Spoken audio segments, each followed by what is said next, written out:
nabyita nk'utumenyetso tubiri, utuntu tubiri tw'umuhondo, hari akitwa initiate n'akitwa join. Iyo ukanze kuri initiate, icyo uba ugiye gukora ni iki? Uba ugiye gukora gurupe y'abantu 5 cyangwa 4 cyangwa 3 cyangwa 2. Hanyuma icyo uba ukeneye ni iki? Uba ukeneye abandi bantu 5. Niba wakoze gurupe y'abantu 5, uba ukeneye abandi bantu 5 nabo bafite iyi kadi yitwa betro ko bakujoyininga. Weho ubaha link, nyine urumva usharinga link abantu bakayijoyiningaho bakaba 5. Okay, welcome back guys. Reka nongere mbahe ikaze kuri channel Vumbura 250 TV. Nizere ko mumeze neza. Rero uyu munsi nje ngira ngo tuganire ku bintu bibiri byonyine. Tuganire ku kijyanye na gift card. Abantu benshi bamaze iminsi bambwira ngo ese ni gute twa boostinga cyangwa twazamura mining rate yacu ikazamuka ku rwego ruri hejuru. Rero ikintu tugiye kuganiraho ni cyitwa hashcard ndetse na recruit miner. Ese ni gute watumira umuntu mining rate yawe ikazamuka? Ese ni gute wakoresha gift card mining rate yawe ikazamuka? Guys, nimba utarakora subscriber, kora kuri subscriber, unadukorere share, ni inkunga ikomeye cyane urabuduteye. Reka twizere ko tugenda tubabwira ibintu by'ubwenge. Abadusabye gukora ino video nizere ko iraza kubafasha. Rero nkuko mubibona ahangaha ni kuri account yanjye. Ahangaha nkuko muri kubireba ndi kubona ibi byose kuko ndi kuri mining. Ya niyo mpamvu mubona mining. Kano kajambo ka mining gasa nk'akabaye umweru cyane. Alright, no kuvuga ngo ikintu cya mbere tugiye kuvugaho ahangaha ni uburyo ushobora kugenda utumiramo umuntu. Iyo ukeneye gutumira umuntu kugira ngo uzamure mining rate yawe, ni ukuzamuka ukaza ugakanda hano hejuru handitse ngo recruit miners. Aha hantu iyo umaze kuhakanda ubona ibintu bimeze bitya. Kugira ngo wenda tugerageje kugenda dusoma bimwe muri byo, tubanze turebe nk'ahangaha bari kubwira ngo dufite level 1 ndetse na level 2. Ni ukuvuga ngo level 1 nibyo bita direct referral, cyangwa umuntu weho watumiye akinjirira kuri link yawe agakreya konti nawe agatangira ku mining. Hanyuma level ya kabiri ari byo bita level 2 miners, ni umuntu weho watumiye naho wa undi watumiye we agatumira undi muntu weho utabigizemo uruhare, ari byo twita passive. Buno buryo bubiri rero bwose hari uburyo bushobora kukwinjiriza. No kuvuga ngo uburyo bwa mbere ushobora kubona 20% ya hash. No kuvuga ngo umuntu watumiye agatangira gukora mining, ibyo ya mininze cyangwa se hash rate ye uwo muntu amayiningiraho, nawe ikugiraho ingaruka nk'umuntu wamutumiye, ikakugiraho ingaruka ku kigero cya 20%. Hanyuma kuri plan 2 cyangwa level ya kabiri, wa muntu watumiwe na wa wundi weho watumiye, ibi bibasha kukugiraho ingaruka cyangwa se hash yawe iba affected cyangwa ishobora kuzamukaho 10%. So ubu rero ni uburyo bwa mbere bushobora gufasha umuntu kuba yagenda abona mining rate ye igenda izamuka, ndetse akabasha kumining ibintu byinshi cyangwa Bitcoin Satoshi nyinshi. So uburyo rero bwo gutumira umuntu, link iri ahangaha, ariko ushobora kuza ugakanda hano handitse ngo copy URL, warangiza ugapostinga, ukajya ugapostinga bitewe naho ubyifuza. Ushobora gusharinga kuri WhatsApp, ushobora gusharinga kuri YouTube, ushobora gusharinga kuri forums zigiye zitandukanye.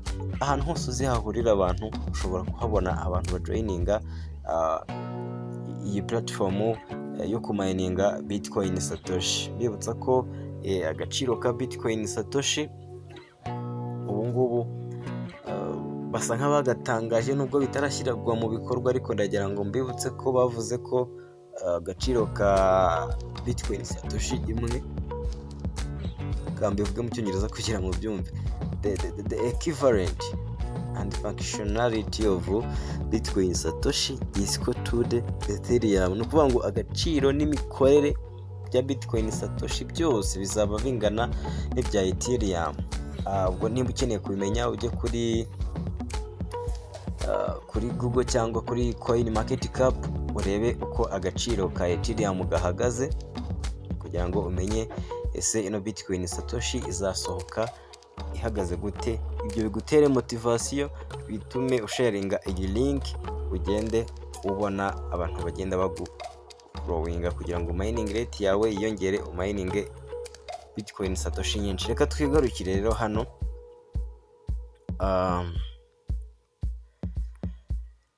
So icya kabiri tugiye kureba ni ikintu kijyanye na hashcard. Yo ugiye kureba hashcard uraza ukayikandaho. Iyo ukanze kuri hashcard utangira kubona ibintu bimeze bitya. Ubu ibyo muri kubona ahangaha aya yose ni ama hashcard ntari nakoresha. Icyo ibingibi biba bishatse gusobanura ni ukuvuga ngo nuramuka ukoresheje nk'iyi hashcard yitwa Betro, ifite izina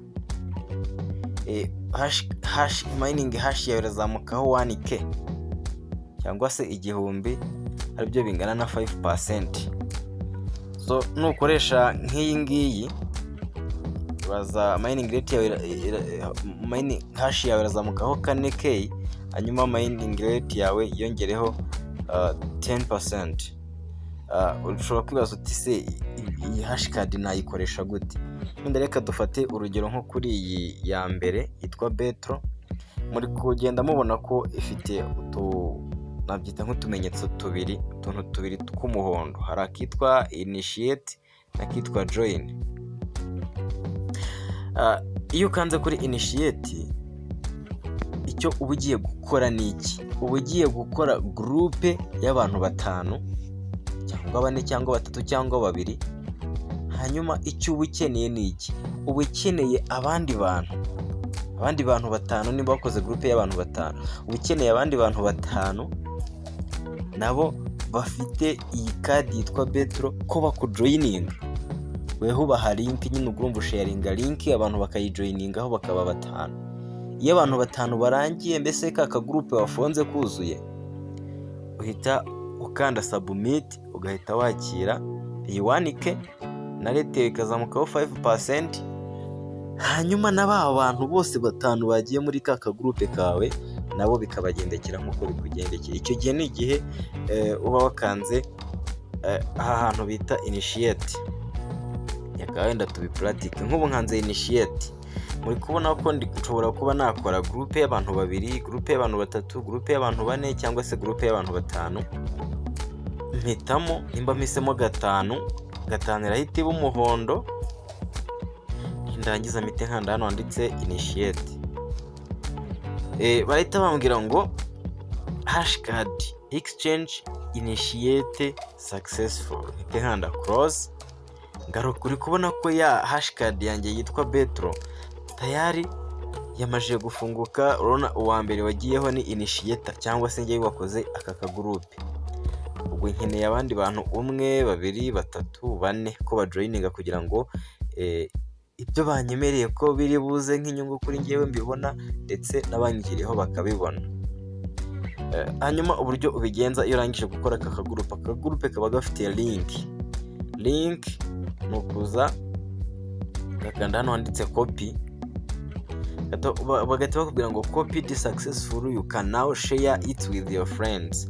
Ushobora gufata iyi link nyine ibaye copied ukagenda uyoherereza inshuti zawe.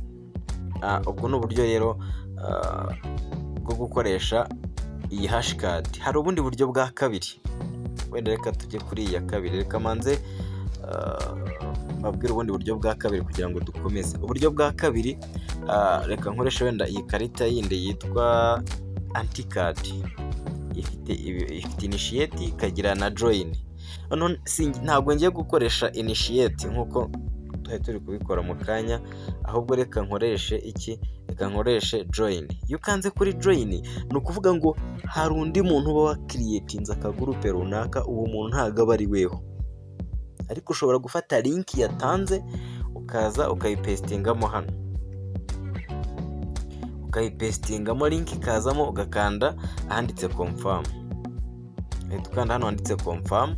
Iyo ukanze confirm, nimba ya groupe ya wa muntu yuzuye, icyo gihe n'ubundi bya bindi bakwemereye ko hashi yawe buzamukeho birazamuka, mining rate nayo ikazamuka, so byose kandi bikagenda neza. Ndakeka ikindi kintu wenda nababwira, ubona nk'aha ngaha nakoze initiate, bivuze ngo na creatinze group, ariko wenda nshobora kuvuga nti ntabwo mbishaka, ndi kubona abantu ntababona, nshobora guhita nza nkakanda hano cancel, mbese akantu nari nakoze nkagakansoringa. Yes, bonye bitashoboka nkagakansoringa, namara kugakansoringa nkajya gushaka abandi bantu bafite ya hash card yiteranwa n'iyanjye, nkaba joininga. Wenda niba babura umuntu umwe ngahita joininga, ibintu bigahita byihuta. Ushobora gukanda hariya hejuru handitse cancel, ngenda kansoringa, ibintu bikagenda neza. Ubwo ntanze cancel, ugahita ukanda confirm, hanyuma bikaba birarangiye, ukaba urayihagaritse. Ubona ko ya betro yanjye iragarutse. Ubu noneho nimba nayo nahisemo wenda initiate, nshobora guhita nkora join kugira ngo ibintu byihute kandi bitaza kugenda bimvuna. Right, ngayo nguko rero nuko bigenda. Alright, mpise njya muri white paper, sinasoza ntababwiye kano kantu, munyemerere mbasomere kano kantu. Akaga sentence karavuga ngo it doesn't matter who changed the world, what matters is that world has changed. What is clear is that we are not a Satoshi Nakamoto, nor do we know Satoshi Nakamoto. We are just a group of people who follow Satoshi Nakamoto ideas willingly to be ordinary for the safe greatness. Icyo bishatse kuvuga biragira biti nta na kimwe byaba bivuze ku muntu wahinduye isi, ahubwo ibifite icyo bivuze nuko isi ihinduka ikaba nziza. Icyo dushaka kumvikanisha ni iki? Ntago turi Satoshi Nakamoto, ahubwo turi itsinda ry'abantu bakurikirana ibitekerezo bya Satoshi Nakamoto.